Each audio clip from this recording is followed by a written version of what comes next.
ndax Sëñ Mulim Jóob Dagana mi fekke woon boo demee ci Irwaahu Nadim mi ngi wax ne ñoom ci ardu Bayaadin lañ jóge muy suufu naar yi bañ ci jógee sanc Fuuta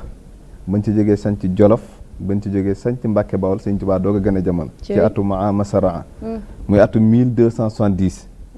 muy 1853 ci Mbàkke Bawol Sëñ Mulim Jóob Dagana nee na bu ma la ko doon nettali fii xasri ab yi ci kër baayam la gën a jamono waaye nee na bu ma la doon wax tey nga xam ko mooy fi saxaar gi di jaar rek nee na foofu la kër way juróom ne woon sëriñ bi nag foofu la nekkoon ci tu tànkam ba mata dal jàng ci lañ ko jël jébbal ko Mouhamad ibnu Mouhamad Boussa mu di ko jàngal ba mu tàmbali dëgër mu jébbalaat ko jeneen nijaayam ko maam lay nekk si moom muy Tafsir Mbàkke Ndubbe mi jur soxna Aysatu Mbàkke mi jur soxna maam Mariam Boussa borom Parxaan mi jur Sëriñ Tuubaa kon maam ma moo jàngal sëñ bi ba ca la tëjëdal na ga ca suratul Baqara daal di wujji boroomam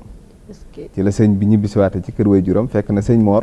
mi way juram yokkoon na ku yoroon daara bari woon xam-xam lool ci yooyu jamono mag ñi dañ ko daan wooye bëhrul ulum muy géeju xam-xam ci nga xam-xam bu bari bu mu yoroon daara ci këram waaye way juram mi nag nekkoon ku denc ci réer muy soxna Jaara Busa moom itam umman wa abban sërif la ci ndey ak ci bàyyi loolu Sëñ Mulim Jóob Dagana wax xam na Sëñ Mulim Jóob Dagana bi ñu ko doon tënkal dinu misaal Sëñ Tuubaa dinu xamal ne du jëmm ju ni xam dégg nga mu ne aratu bëgg naa moom ma fekke nee na an ubayyi na ngir ma leeral nubu satan di portale min xaali xayaat yi lenn ci meloy Sëñ Tuubaa yi li man ñeel ka nga xam ne ya at yi dana dikk baaduhu ginnaawam ko mel ni ñun ñi ak ñi ni seetaan wa yuridul wuqufa ala say in min ibadatihi ngir mu bëgg a xam ci Sëñ Tuubaa dara nee na diglu ma wala xat alimtu Sëñ Mulim Jóob Dagana nee na xam naa wallahi maa ngi giñ ci yàlla su ma wallahi toppaat di giñ ci yàlla